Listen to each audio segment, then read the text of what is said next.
अब हम समझते हैं कि अतीत के बारे में हम कैसे जान सकते हैं।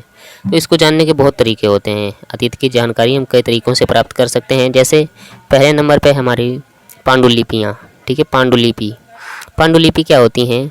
अतीत में हाथ से लिखी गई पुस्तकों को पांडुलिपि कहा जाता है, ठीक है।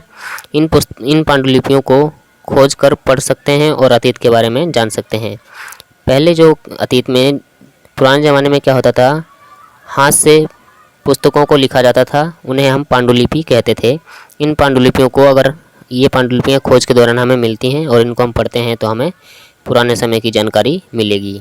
यह पांडुलिपियाँ प्रायः ताड़पत्रों या हिमालय क्षेत्र में उगने वाले भूर्ज, ठीक है, भूर्ज नामक पेड़ की छाल से विशेष तरीके से भोजपत्र पर लिखी जाती थी, ठीक है। किस पे लिखी जाती थी? हिमालय क्षेत्र में उगने वाले भुर्ज नाम का एक पेड़ होता था, उसकी छाल पर विशेष तरीके से तैयार करके भोजपत्र पर लिखी जाती थी ये पांडुलिपियाँ, ठीक है।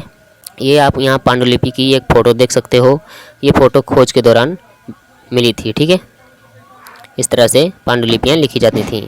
और ये जो पांडुलिपियाँ हैं ये अधिकतर मंदिरों और विहारों से हमें प्राप्त हुई हैं।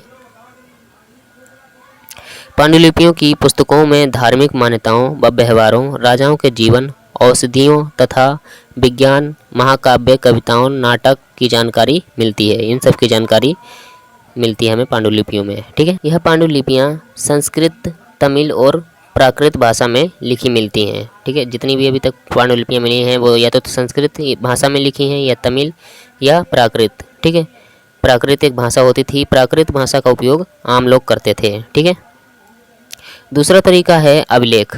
पहले तरीके तो हम पांडुलिपि अगर हमें मिलती है खोज के दौरान तो उससे हम अतीत के बारे में पढ़ के जानकारी प्राप्त कर सकते हैं। दूसरा होता है अभिलेख।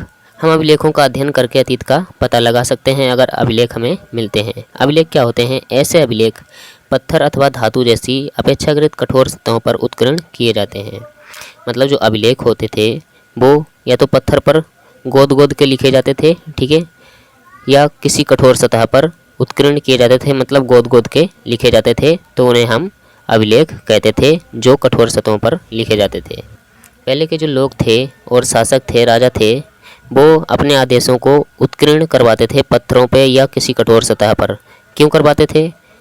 इसलिए करवाते थे क्योंकि लोग उन्हें पढ़ सकें, देख सकें और उनका आदेश मान सकें, उनका पालन कर सकें, उन नियमों का जो उसमें लिखे गए हैं, ठीक है। यह अभिलेख लगभग 2250 वर्ष पुराना है।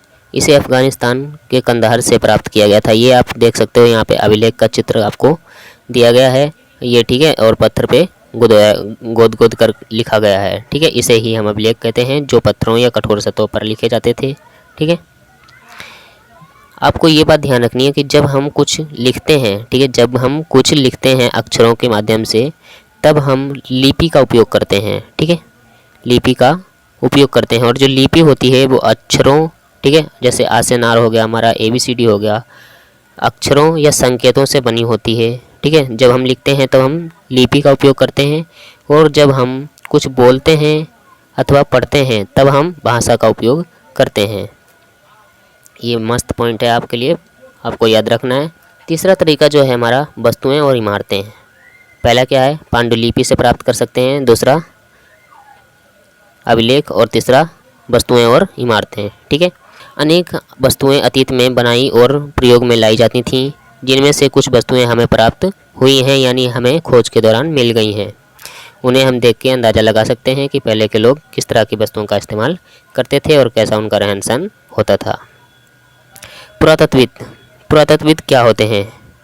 पत्थर और ईंटों से बनी इमारतों के अवशेषों, चित्रों तथा मूर्तियों का अध्ययन करते हैं। उन्हें हम पुरातत्वविद कहते हैं, ठीक है, उन्हें हम पुरातत्वविद कहते हैं। वे औजारों, हथियारों, बर्तनों, आभूषणों और सिक्कों की प्राप्ति के लिए छानबीन भी करते हैं तथा खुदाई भी करते हैं, ठीक है, ताकि उन्हें कुछ खोज के दौरान ऐसी चीज़ मिले जिससे वो अतीत का पता लगा सकें, ठीक है। तो ये हो गया हमारे 3 तरीके। इसको आगे देखते हैं। पुरातत्वविद जो होते हैं जानवरों, चिड़ियों और मछलियों की हड्डियाँ भी ढूंढते हैं, ठीक है। उनसे ये इस बात का पता लगा सकते हैं कि पहले के लोग क्या खाते थे, ठीक है। अतीत का अध्ययन करने वाले लोगों को इतिहासकार कहा जाता है, ठीक है। जो अतीत का अध्ययन करते हैं उनको हम क्या कहते हैं? इतिहासकार कहते हैं।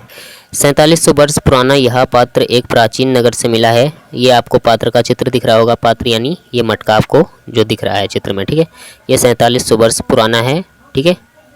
खोज के दौरान यह सिक्का मिला जो लगभग 2500 वर्ष पुराना है। ये आपको यहाँ पे एक सिक्का भी दिख रहा है, ठीक है। ये चांदी का सिक्के हैं, ठीक है, और ये लगभग 2500 वर्ष पुराना है।